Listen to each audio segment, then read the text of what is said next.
राम राम राम। बंदहु गुरुपद कंज कृपा सिंधु नर रूप हरि महामोहितम पुंज जासु वचन रवि कर निकर राम।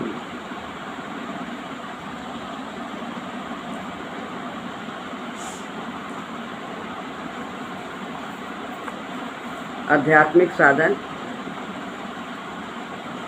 भाग 2।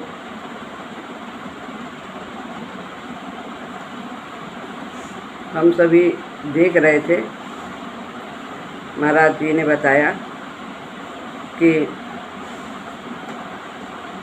कर्म एक जटिल क्रिया है, बहुत ही महत्वपूर्ण क्रिया है। तो इसमें वह क्रिया सभी स्तरों पर प्रभाव डालती है। कर्म की वो क्रिया उनको प्रभावित करती है और उनमें स्पंदन की योग्यता बढ़ाती है। बाहर से होने वाली प्रतिक्रिया भी स्पंदन उत्पन्न करती है। जो हम क्रिया करते हैं, व्यवहार करते हैं वस्तु के प्रति, व्यक्ति के प्रति, तो उसकी भी प्रतिक्रिया होती है और वह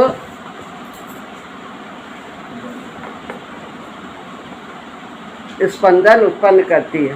जो खिड़की बंद कर तो रोशनी आ रही, कौन सी बात नहीं आता।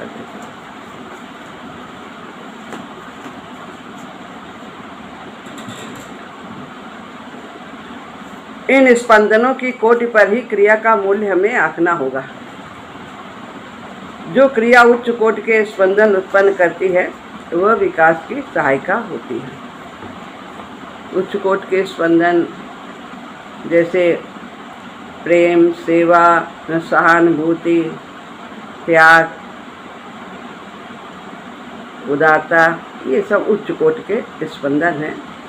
सत्य, तो जो इस प्रकार के स्पंदन करे, हमारे अंदर इस प्रकार के भावों की वृद्धि करे, वह उच्च कोटि की क्रिया है और विकास में वो सहायिका होती है। परंतु इतनी जल्दी यह प्रश्न हल नहीं होता। महाराज जी कहते हैं, प्रत्येक कर्म में सभी स्तर तो योग देते हैं।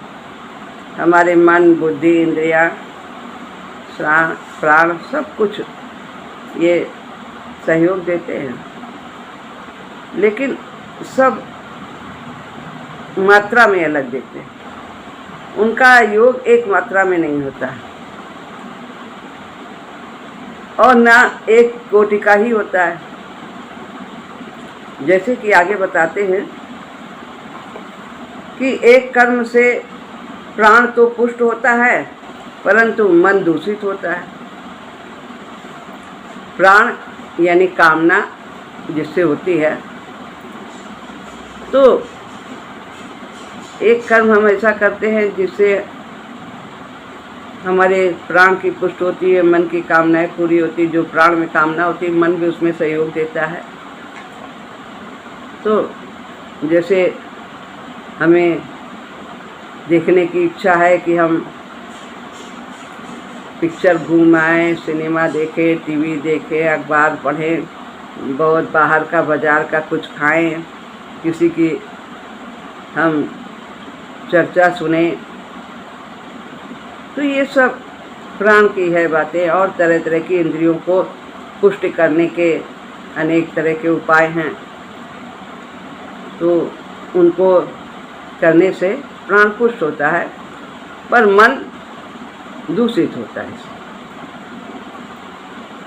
तो यह है कि हमने वो क्रिया की, तो एक से तो पुष्टि हुई एक क्रिया, लेकिन उसी क्रिया से मन में विकार हो गए। इसी प्रकार इसके विपरीत एक दूसरे कर्म से प्राण दुर्बल होता है, परंतु मन बलवान तथा उज्जवल होता है। हम किसी को कुछ देना चाहते हैं, मदद करना चाहते हैं, किसी की सेवा करना चाहते हैं, किसी के तन की सफाई करना चाहते हैं, अनेक ऐसे कार्य हैं परोपकार के, तो उसमें हमें त्याग करना पड़ता है, श्रम का त्याग करना पड़ता है, धन का त्याग करना पड़ता है, अपनी इच्छाओं का त्याग करना पड़ता है। तो इससे प्राण कमज़ोर होता है, यानी कामनाएं दुर्बल होती हैं और मन निर्मल होता है और बलवान होता है। मन को हमें बलवान करना चाहिए। कैसे? सत्संग से, सत्य का संग करना है, सत्शास्त्रों का अध्ययन करना है, क्योंकि मन ही वर्तमान समय में जो सबसे ज़्यादा बलवान है। बुद्धि तो अभी इतनी विकसित नहीं हुई, तो मन के कहे बुद्धि भी चलती है। तो इसलिए मन को सुसंस्कृत बनाना है, और मन की योग्यता इसके सुसंस्कृत होने पर ही प्रकट होती है। महाराज जी ने लिखा, जितनी यह मन सुसंस्कृत होगा, सभ्य होगा, उच्च विचारों वाला होगा, उतनी ही हम इसको अपने जीवन में उपयोगी बना सकते हैं, उतना ही हम इससे लाभ ले सकते हैं। तो मन बलवान और उज्जवल होता है इस प्रकार के काम से। स्वार्थपूर्ण कृत्य प्राण को प्रबल कर सकता है, परंतु मन इससे उज्जवल नहीं हो पाता। जहाँ स्वार्थ है,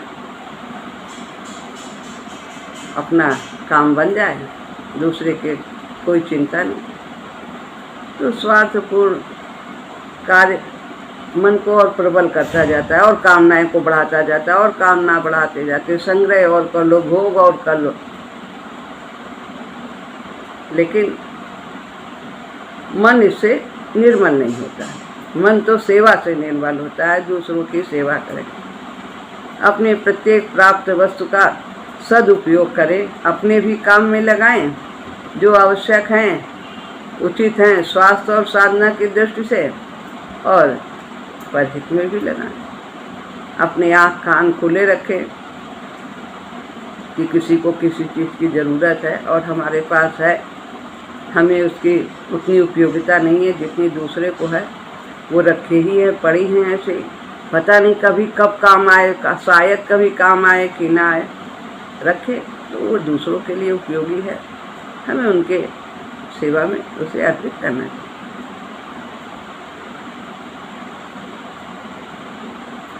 इसके विपरीत एक त्याग में, जैसे बताया कि स्वार्थ में जीवन से प्राण प्रबल होता है और मन निर्बल होता है, उससे उज्जवल नहीं होता है और कमज़ोर होता है।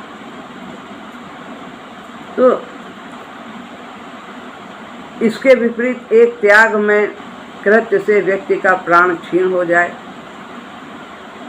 तो प्राणमय कोश यदि हम त्याग करते हैं, ऐसे कार्य करते हैं दूसरों की सेवा में, तन से, मन से, धन से, वाणी से, तो फिर इससे प्राण की शक्ति कमज़ोर हो जाती है और मन सबल हो जाता है, परंतु मन उज्जवल हो जाता है, निर्मल हो जाता है।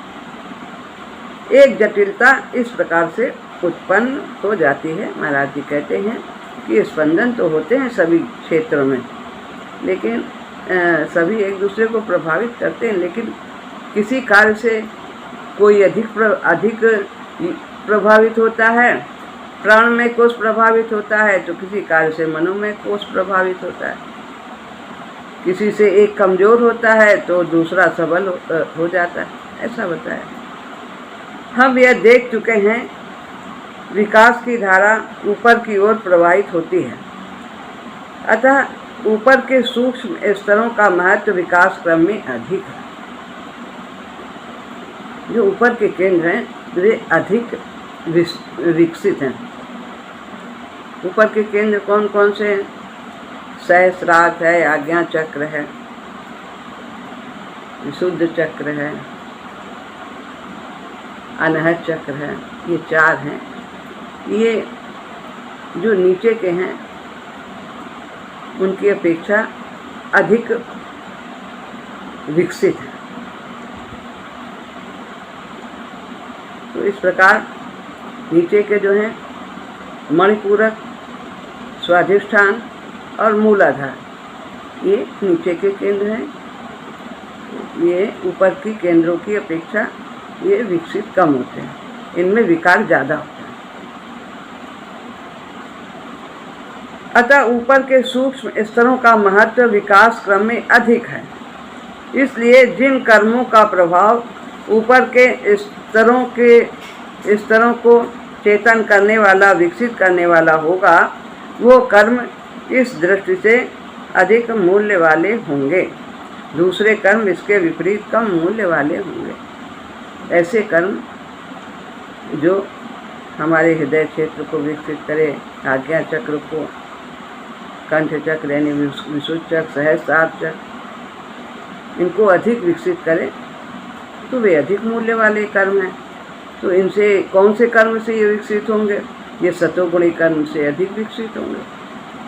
तो ऐसे कर्म का महत्व अधिक है विकास क्रम में। और जो बाकी नीचे के केंद्र हैं, तो वो इंद्रिय सुख के द्वारा हम उन सुखों को भोगते हैं उनको, तो वो प्राणमय कोश आदि उनसे ये विकसित होते हैं, और मन उज्जवल नहीं होता है, मन मलिन होता है।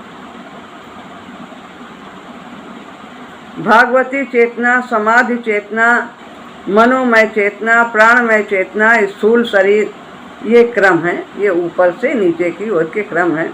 भागवती चेतना, सहस्त्रार चेतना, ये जो है सहस्त्रार में, और समाधि चेतना आज्ञा चक्र है, ये इस तरह से मनोमय हृदय आदि में है। प्राणमय कामना के क्षेत्र हैं नीचे के और स्तर, और स्थूल शरीर आदि हैं, ये हमारे सब बाकी जो दिख रहे हैं, छू सकते हैं, ये सब इनके स्तर हैं। जितने ये नीचे के हैं वे कम विकसित होते हैं, ऊपर वाले केंद्र अधिक विकसित होते हैं। यह क्रम है ऊपर से लेकर नीचे तक चैतन्य के स्तरों का, और इसी पैमाने से साधक को कर्मों का मूल्य आंकना होगा।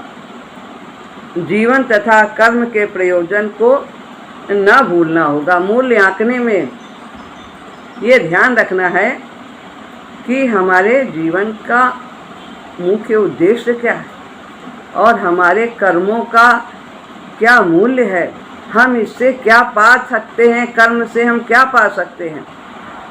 कर्म को कौड़ियों के मूल्य नहीं बेचना है।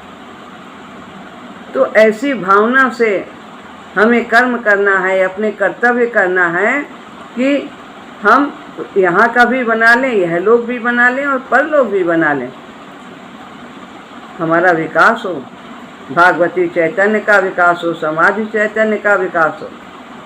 इस तरह से ऐसे कर्म हमें करने चाहिए, इनका हमारे विकास में विशेष महत्व है।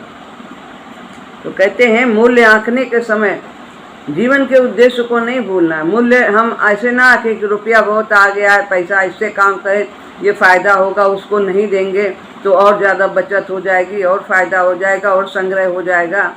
सेवा नहीं करेंगे किसी की, चल के मेहनत नहीं करेंगे तो हमारे शरीर को आराम मिलेगा।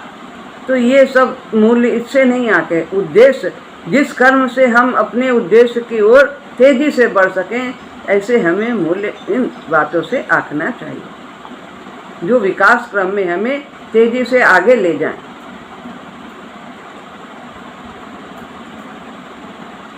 किस कर्म का उस पर क्या प्रभाव पड़ता है, इसकी प्रतीति धीरे धीरे उसे स्वयं होने लगेगी। साधक को कि हमने कौन सा काम किया, उसका क्या परिणाम हुआ, हमें मन को शांति मिली कि मेरे मन में और अशांति छा गई, मन में व्याकुलता आ गई, प्रसन्नता है कि अप्रसन्नता हुई इस कार्य को करने से। तो जो अच्छे कर्म हैं उनके करने के बाद मन में संतोष आता है, शांति आती है। और जो निम्न कर्म हैं उनके करने में क्षणिक सुख मिलेगा, लेकिन बाद में उसका परिणाम कष्टमय होता है। बहुत अच्छा खा लिया, चटर पटर खूब खाया, खूब बड़ा स्वाद अच्छा लगा, लेकिन उसका परिणाम क्या हुआ, दाह हुआ पेट में, जलन हुआ, तकलीफ हुई, तो ये सब परिणाम, मन में अशांति हुई। इस प्रतीति को गंदा करने वाले प्रायः पूर्व के संस्कार होते हैं। तो स्वयं होने लगती है प्रतीति कि हमारे कर्म का क्या प्रभाव पड़ा, और इस प्रतीति को गंदा करने वाले प्रायः पूर्व के संस्कार होते हैं। पहले जो हम जितना पहले थे वो ज़्यादा हमारा मन दूषित था, और जब जैसे जैसे विकास क्रम में आगे बढ़ते हैं, आगे बढ़ेंगे, पीछे तो कोई जाएगा नहीं, तो हम थोड़ा थोड़ा पहले की अपेक्षा शुद्ध होते चले जाते हैं। कैसे भी करें, हम कुछ सीखते हैं, हर समय हम कुछ न कुछ सीखते हैं और आगे बढ़ते रहते हैं। तो जो पहले के संस्कार हैं तो वे हमारे अंदर जो प्रतीति होती है वो उसको मलिन कर देते हैं। थोड़ी सी बात हुई कि अरे ये किया था तो इसका ये परिणाम बहुत हुआ, बुरा हुआ, दुख हुआ, शांति, क्यों बोल गए ऐसा, हम ऐसा नहीं कहना चाहिए। लेकिन वो जो पहले के संस्कार, अहंकार है, क्रोध है, अरे तो क्या हुआ, उसने हमको कहा था ना ऐसे, तो हम क्यों ना कहें, क्या हम चुप रहेंगे हैं? क्या हम किसी से लेकर के कुछ खाते पीते हैं, उस किसी का दिया खाते हैं? ऐसा जो वकील अंदर बैठा है अब वो ऐसा बोल देगा तो इसको हमारे विचार को मलिन कर देता है। इस प्रकार सामाजिक चैतन्य का प्रभाव प्रायः बहुत प्रबल होता है। एक व्यक्तिक चैतन्य है, अपना चैतन्य है, हमारे अंदर भी अनेक चैतन्य है। प्राणमय चैतन्य अलग है, मनोमय अलग है, ये सब अलग अलग है, सब अलग अलग चैतन्य, सब अलग अलग कण हैं, सब एक एक कण सबके अलग अलग, सब में अलग अलग चेतना है। तो ये सब अलग अलग चैतन्य और सब मिल करके इस शरीर को संचालित करते हैं। इसी तरह सामाजिक चैतन्य है, जो समाज में जो लोग हैं वो सब सामाजिक चैतन्य कहे जाते हैं। तो सामाजिक चैतन्य का प्रभाव प्रायः बहुत प्रबल होता है। तो जो भी हम क्रिया करते हैं और जो बाहर से हम देखते हैं कि इसमें किस प्रकार के लोग आचरण कर रहे हैं, हम कैसे वातावरण में रह रहे हैं, अच्छे वातावरण में रह रहे हैं, तो उसका प्रभाव हमारे अंदर अच्छा पड़ेगा। और यदि दूषित वातावरण में रह रहे हैं, कैसे लोग हैं इस तरह के कि जो जिनकी आदतें आचरण अच्छे नहीं हैं, तो उनका भी प्रभाव हमारे ऊपर बहुत गहरा पड़ता है। तो इसीलिए कहा है संग अच्छा करें, शास्त्र अच्छा पढ़ें और विचार भी अच्छे रखें और वातावरण भी हमारा अच्छा होना चाहिए। तो सामाजिक चैतन्य का विशेष प्रभाव पड़ता है। अच्छे लोगों के साथ रहने से व्यक्ति और अच्छा होता जाता है, और दूषित लोगों के साथ रहने से वही आदतें उसके अंदर भी पड़ जाती है, वैसे ही विचार हो जाते हैं और फिर वैसे ही कर्म होते हैं। परंतु बुद्धि के निर्मल होने से यह बातें समझ में ठीक ठीक आने लगती हैं कि हम ऐसे क्यों हुए हैं। बुद्धि जब निर्मल होती है, शुद्ध होती है, अनुभव करते हुए, भोगते हुए, तो किसी तरह फिर बाद में वो इन बातों को थोड़ा समझने लगती है कि हमें ऐसे वातावरण में रहना चाहिए, ऐसे वातावरण में नहीं रहना चाहिए। साधक को इस भीतर के थर्मामीटर को खूब स्वच्छ रखना होगा। भीतर का थर्मामीटर कौन है? ये बुद्धि है। तो इसको निर्मल करना होगा, इसको विवेकनी बनाना होगा, ताकि ये उचित और अनुचित का फैसला कर सके, निर्णय ले सके कि हमें क्या करना चाहिए, क्या नहीं करना चाहिए, कहाँ जाना चाहिए, कहाँ नहीं जाना चाहिए, कहाँ बैठना चाहिए, कहाँ नहीं बैठना चाहिए। तो ये बुद्धि का थर्मामीटर हमें इसको सही रखना है, स्वच्छ रखना है, ताकि हम सही सही निर्णय ले सकें। इस क्षेत्र में की हुई भूल साधक में व्याकुलता के रूप में प्रायः अपना परिचय देती है। अगर हमने गलती की है तो और हमारी बुद्धि बाद में विवेकनी हो, समझ रही है उसको, तो फिर हम अंदर अशांत हो जाते हैं, व्याकुल हो जाते हैं कि हमने क्यों ऐसा किया, क्यों उनकी बात मानी, क्यों वहाँ गए, ऐसा वो फिर ऐसा कार्य क्यों किया। तो इस तरह ये मापदंड हमारे पास रहता है, थर्मामीटर इसका बुद्धि का। कौन से कर्म ऐसे हैं जो व्यक्तित्व के विकास में सहायक हैं? महाराज ये प्रश्न हमारे अंदर से उत्पन्न करते हैं सबके कि ऐसे कौन से कर्म हैं कि जो विकास में सहायक हैं, हमें क्या करना चाहिए, क्या करना चाहिए? सत्य। कौन से कर्म हैं? सत्य, प्रेम, सेवा, ये सब हमारे ऐसे कर्म हैं जो हमें विकास में तेजी से ले जाते हैं। प्रेम करना चाहिए। प्रेम क्या करना चाहिए, कैसे प्रेम करना चाहिए? पावन प्रेम करना चाहिए। अदले की बदले की भावना नहीं होनी चाहिए। तो प्रेम, यदि हम कोई हमारे साथ अच्छा करता है, फिर हम उसके साथ अच्छा करते हैं, अच्छा व्यवहार वाणी से, मन से, शरीर से, किसी भी प्रकार से अच्छा करता है तो हम भी वैसा ही करते हैं। यदि वो नहीं अच्छा करता तो हम भी नहीं अच्छा करते हैं। तो ये निम्न कोटि का प्रेम है, निम्न कोटि का। और मध्यम क्या हुआ कि हम किसी के पदवी को, धन को, योग्यता को, बुद्धि को, ये सब देख करके हम यदि प्रेम करते हैं कि करो प्रेम, हमारा भी मान सम्मान होगा, इसके साथ बैठेंगे और कभी वक्त ज़रूरत पे काम आएगा हमारे, इसलिए हम उससे प्रेम करते हैं। उसकी दो बात भी बर्दाश्त कर लेते हैं। थोड़ा सहन शक्ति इसमें थोड़ी निम्न स्तर का प्रेम है उससे ज़्यादा होती है, ये उससे थोड़ा ज़्यादा टिकाऊ होता है। तो यह मध्यम है। और उच्च कोटि का प्रेम, इन सब से तो वो रहता है, प्रेम करता है, बुद्धि है, धन है, योग्यता है, ये सब कुछ, सब उसके पास संपन्नता है, जो भी जैसा भी है अच्छा है, इसको तो देखते हैं, लेकिन इसी के लिए नहीं प्रेम करते। हमारा प्रेम स्वयं आत्मा के स्तर पर होने लगता है। ये रहे या न रहे, रहता है तो भी प्रेम करता है और इसके जाने पर भी वैसे ही उसका पावन प्रेम बना रहता है। तो ये उच्च कोटि का प्रेम है, पावन प्रेम इसको कहते हैं, जो किसी वस्तु, व्यक्ति, किसी के लिए, किसी वस्तु के लिए नहीं किया जाता है, आत्मा के स्तर से किया जाता है। आत्मा का स्वभाव है प्रेम, प्रेम स्वरूप है, तो अपने स्तर पे आत्मा प्रेम करती है, अपने स्वभाव से प्रेम करती है, सबसे प्रेम करती है। तो ये है उच्च कोटि का प्रेम। तो प्रेम, सेवा, सेवा करें, कैसे करें? प्रेम से भर कर के करें, सेवा करें। कोई हमारी कमी भी यदि बताता है, हम सेवा करते हैं, उसके बाद वो कमी भी बताता है, उसके अनुकूल नहीं हो पाता पूरे जो चाहता है जितना, तो भी हम उसकी सेवा करें। यदि वो हमसे सेवा चाहता है तो ज़रूर करें, मना कर देता है तो कोई बात नहीं, फिर हम उससे पूछें कि हाँ है अगर ज़रूरत, फिर उसकी सेवा करें। तो ये प्रशंसा की आशा से नहीं, यथाशक्ति जो बन पड़ती है और ज़रूरतमंद है तो हमें उसकी सेवा करनी ही चाहिए। सत्य और सत्य, सत्य का संग करें। सत्य, एक तो प्रभु सत्य हैं, इनका संग करें, वे ही हमारे आश्रय हैं, वे ही हमारे प्राणाधार हैं, वे हमारे अंगी संगी हैं। तो भगवान का ही सहारा सच्चा सहारा है, उनके नाम का सुमिरन करें, गुणगान करें, इस तरह उनका चिंतन करें, ये सत्य का संग। और इसके साथ साथ सत्शास्त्रों का अध्ययन करें,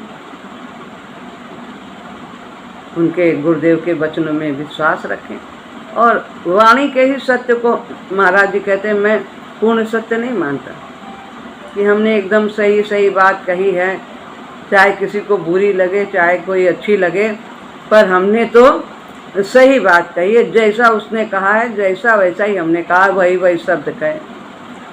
तो वही वही हम शब्द कह सकते हैं, पर हमारे कहने पर हमारे भावों में अंतर आ सकता है, प्रकट करने में अंतर आ सकता है। हम किस भाव से कह रहे हैं, हमारे अंदर कौन सा भाव प्रभावित है, तमोगुण प्रभावित है कि रजोगुण प्रभावित है कि सतोगुण प्रभावित है। किसी ने सतोगुण से प्रभावित होकर के बात कही, हमारे अंदर दूसरा भाव है, तो हमारे अंदर भाव तो वो आ जाएगा जो हमारे अंदर भाव है, शब्द वही रहेगा। तो भाव सबके एक समान हो ही नहीं सकते। तो इसलिए वाणी के सत्य को महाराज जी कहते हैं मैं सत्य नहीं मानता। सत्य कैसा होना चाहिए? प्रिय हो और हितकर हो। जो बात किसी को सुनने में उसमें मलिनता उत्पन्न करती है तो वो बात नहीं कहनी चाहिए। जिससे किसी का अहित हो वो बात नहीं कहनी चाहिए। और हम किसी की बुराई करते हैं तो उससे क्या मिलता है? दूसरे के सामने किसी की बुराई, तो उससे तो दूसरे का मन मलिन हुआ। भले ही वो सुन नहीं रहा है, पीछे है, तो भी वो तरंगे वहाँ तक पहुँच जाती हैं और पहले हम अपने मन को मलिन कर लेते हैं। तो सत्य प्रिय हो और हितकर हो। मैं वाणी के सत्य से लेकर व्यवहार का सत्य, कर्तव्य परायणता और शुचित्वादि का समावेश करता हूँ। सत्य है, लेकिन कैसा सत्य होना चाहिए? सत्यम प्रिय हितम च, गीता में कहा। इनका अधिक विवेचन बाद में होगा। अभी तो हमें कसौटी मात्र का निर्णय करना है कि हमारी क्या कसौटी होनी चाहिए, कौन सा कर्म करें, कौन सा ना करें। बुद्धि के थर्मामीटर से, विवेकनी बुद्धि के थर्मामीटर से जो स्वच्छ हो उससे हमें मापना है। हमने कर्म के आंतरिक प्रभाव का अध्ययन किया कि अंदर कर्म का हमारे अंदर क्या प्रभाव पड़ता है, मनोमय कोश में, प्राणमय कोश में, समाधि चैतन्य में, ये सब में क्या प्रभाव पड़ता है। अब कहते हैं हमारे कर्म का बाह्य क्या प्रभाव पड़ता है, बाहर समाज में क्या प्रभाव पड़ता है। हमने कर्म के आंतरिक प्रभाव का अध्ययन कर लिया। अब हमें बाह्य प्रभाव का अध्ययन करना होगा। मरकर परलोक में किसी कर्म का हमें क्या फल प्राप्त होगा, सुख मिलेगा अथवा दुख मिलेगा, स्वर्ग प्राप्त होगा या नरक, यह चिंतन हमें नहीं करना है। जो भी फल मरकर प्राप्त होगा वो हम पर पड़े हुए संस्कार का फैलाव मात्र होगा। जैसे बीज है, वो जमीन में गाड़ा तो फिर उसका जो वृक्ष है वो कितना फैल जाता है, सब कितना, इतना सा बीज डाला और फैलाव उसका कितना। ऐसे ही हमारे कर्म का जो है वो फैलाव, जैसे तालाब में गिट्टी डाली, एक जरा सी जगह डाली, लेकिन वो उस कर्म का क्या फैलाव हुआ, पूरे तालाब के पानी तक वो वहाँ तक उसकी तरंगे पहुँच जाती हैं, उसके स्तर को बराबर करने के लिए, लेवल को बराबर करने के लिए। तो ऐसे ही हमारा कर्म एक विक्षेप पैदा करता है समाज में। जो भी हम कर्म करते हैं तो उसका प्रभाव संपूर्ण वातावरण में, समाज में पड़ता है और फिर उसकी प्रतिक्रिया होती है। तो प्रतिक्रिया होती है, क्या होती है? जैसे तालाब में गिट्टी डाली तो प्रतिक्रिया क्या हुई कि लहर उठी। लहर क्यों उठी? कि वो जो विक्षेप हमने डाला, वो तालाब में गिट्टी डाली है, वो एक विक्षेप है, वो उसको पानी को सम रहना है, तो सम रहने के लिए लहर उसको बराबर करती है। तो हमारे अंदर समता लाने के लिए ये जो प्रतिक्रिया होती है बाहर, हमारे कर्म के बाद जो समाज की तरफ से प्रतिक्रिया होती है, वो हमें सम करने के लिए होती है। जैसे वृक्ष बीज का होता है, वो प्रभाव जो कर्म करने में हमने बाह्य क्षेत्र पर डाला था, उसी की बाह्य शक्तियों द्वारा प्रतिक्रिया होगी। इस बारे में एकांतः नूतन प्रभाव कोई पैदा हो जाएगा और यह कल्पना में नहीं आता है कि जो कर्म किया उसका क्या परिणाम होगा, वो हम नहीं सोच पाते हैं। वो तो परिस्थिति हमें बताती है, लेकिन जैसे कर्म होगा उसका परिणाम तो वैसा ही होगा। आज तो हमें व्यक्ति के कर्म का समाज पर क्या प्रभाव पड़ता है, इसका विवेचन करना होगा। कहते हैं चोरी करने से व्यक्ति सामाजिक व्यवस्था का भंजन करता है। समाज में एक व्यवस्था बनी कि भाई सब ईमानदारी से रहो, अपना अपना धंधा पानी करो, अपने अपने घर में और उचित तरह से व्यवहार करो, रहो। किसी का धन हड़पना नहीं चाहिए, चोरी नहीं करना, नहीं तो समाज में अव्यवस्था हो जाएगी, अस्थिरता आ जाएगी। किसी के स्वत्व का हरण कर उसको दुखी करता है। अगर कोई किसी का चोरी करता है तो वो दूसरा व्यक्ति जिसका गया है वो तो दुखी होगा। असत्य भी समाज के व्यवहार में बाधक है। असत्य नहीं बोलना, सत्य बोलना। जो वाणी का जो प्रिय हो और हितकर हो ऐसा सत्य बोलना, जिससे किसी की जान बचे और झूठ बोलना पड़े तो वो झूठ 100 सत्य के बराबर। पर स्त्री गमन समाज में एक विक्षेप उत्पन्न कर देता है, अतः इस प्रकार के कर्म समाज में हित के लिए हितकर नहीं। यह मोटे नियम समाज ने बना रखे हैं कि ये सब नहीं करना, चोरी नहीं करना, इस तरह से पर स्त्री गमन नहीं करना है और समाज में सत्य भाषण करना है, जो कहें जो वादा करें किसी से उसको निभाएं, सत्य बोले। परंतु यह समस्या यहीं पर हल नहीं होती। समाज की जटिलता ने कई प्रकार की जटिलताएं पैदा कर दी हैं। समाज में भी जो नियम बने पूरे सब सही नहीं बने। बहुत से ऐसे नियम हैं जिनके कारण लोग उनको नहीं अपना पाते और उनके अपनाने में अनेक परेशानियां आ जाती हैं, दिक्कतें आ जाती हैं। ऐसे भी बहुत से नियम हैं जो पूर्ण रूप से न्यायपूर्ण नहीं है। सामाजिक स्थिति को बनाए रखने के लिए, देश की आर्थिक तथा राजनीतिक समुन्नति के लिए, दूसरे देश से संबंध को अपने हित में बनाए रखने के लिए, परतंत्र देश से धनापहरण के लिए और कितने ही दूसरे उद्देश्यों को लेकर भी कानून बनाए गए। तरह तरह के कानून हैं, एक समाज के चलाने के लिए, देश के चलाने के लिए और देशों से संबंध बनाने के लिए। कितने सब हम लोग देखते हैं किस किस तरह के अनेक प्रकार के राजनीतिक सब कानून बने हैं, सामाजिक राजनीतिक।